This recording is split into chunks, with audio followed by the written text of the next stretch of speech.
Isn't the part of the reason they're not pushing these things, and the reason why it wouldn't work for a mana government, is that the rich would just go overseas? It'd be capital flight.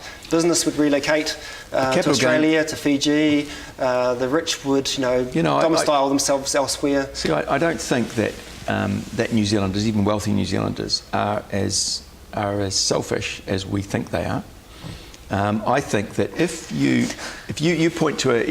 find for me, Bryce, you find me a wealthy New Zealander who would not be prepared to pay more tax if they knew that was going into a program to bring every child in New Zealand out of poverty.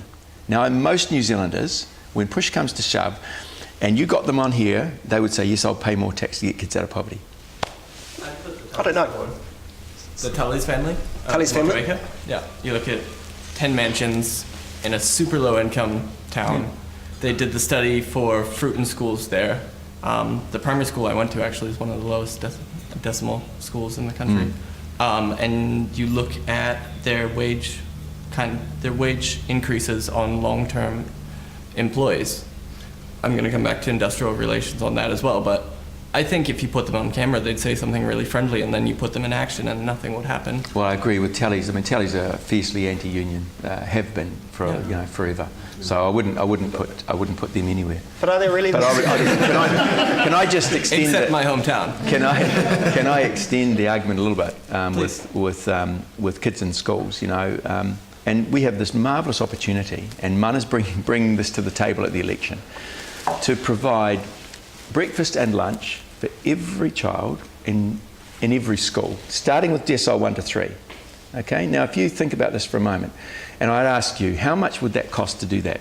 To bring decile 1 to 3 schools, give every child breakfast and lunch every day of the school year. If someone had said to me, I would have thought maybe several hundred million, maybe $1 billion. It's $38 million. And so what we're saying is, we've got hungry kids out there, we've got kids failing in education, partly because of hunger and the fact that their families are so alienated. You bring the families and in fact the whole community in to provide those meals, and you make the schools the centre of those communities. You re-engage those families that are alienated at the moment, right across our low-income areas. Re-engage them for $38 million. So these are the kinds of ideas that I think are really exciting, and it's one of the ideas that particularly excited me about mana. I think that can be a revolutionary change in our communities. I 100% agree. And to sound a little bit far left on this, has mana considered a holistic gardening approach, education approach to growing food with a resilience factor similar to the movement in the UK? Every school to have their own community garden. And I was out in Manukau East is where I'm standing, right? That's Otago, Papatoetoe, Otago, one of the lowest income electorates in the country. Not quite the lowest, but almost the lowest.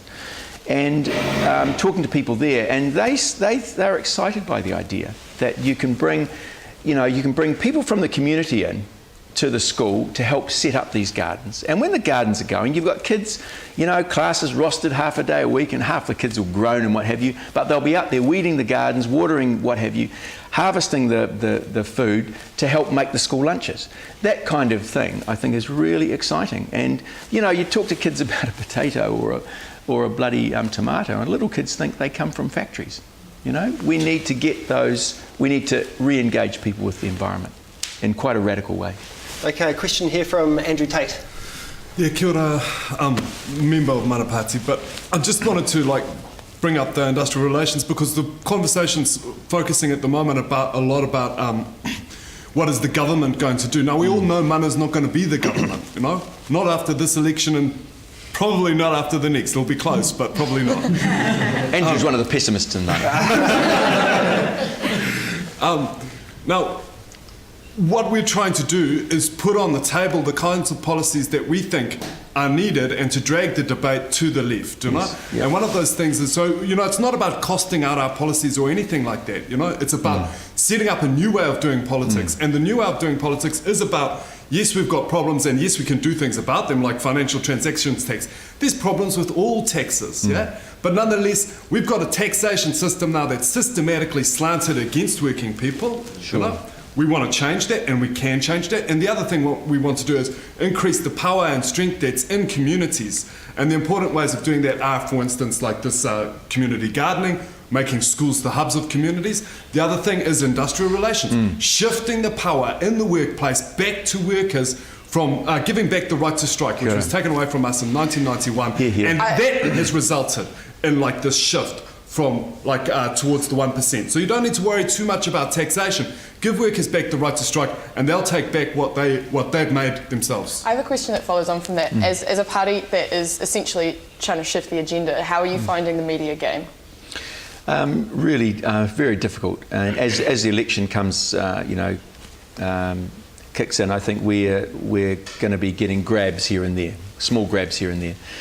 We had launched our economic policy yesterday, economic justice policy, it's called, down at Aotea Square, and we had a really big turnout of media, which was really exciting. This was at the occupation, was it? At the occupation, yeah, just outside the occupation there, and I think we're going to struggle to get a lot of coverage for these things, but small parties do struggle to get that sort of mainstream media coverage. But look, I want to pick up one point. I just want to mention about strengthening communities, because one of my pet issues is Pokie machines, right? And Pokie machines are an absolute scourge on low-income communities. And what Mana's saying is that, we've got half our Pokie machines in the poorest 1/3 of the country. And what we're saying is, we're going to give the power to those communities to decide if they want Pokie machines. And if the community says no, then the friggin' Pokie machines go.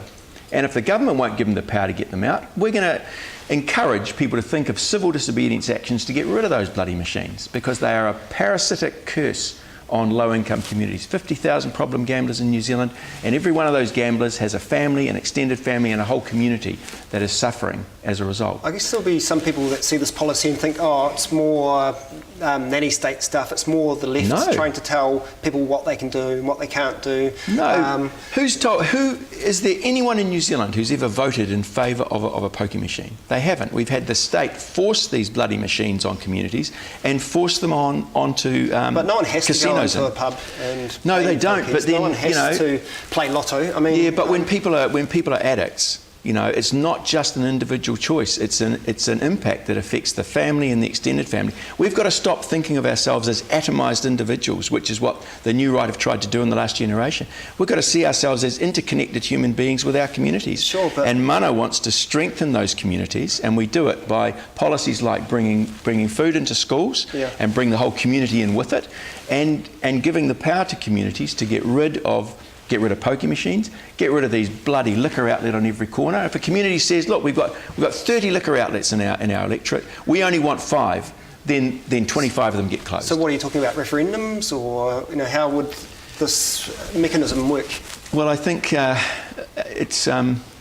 it's possible to do it through a referenda. We asked, through a group that I'm involved in, Global Peace and Justice Auckland, we asked the government about Pokie machines, Labour and National, previously, to say, look, when you have the local body elections, let's have a vote on Pokie machines at the same time. It would only cost the cost of photocopying and counting the bloody votes.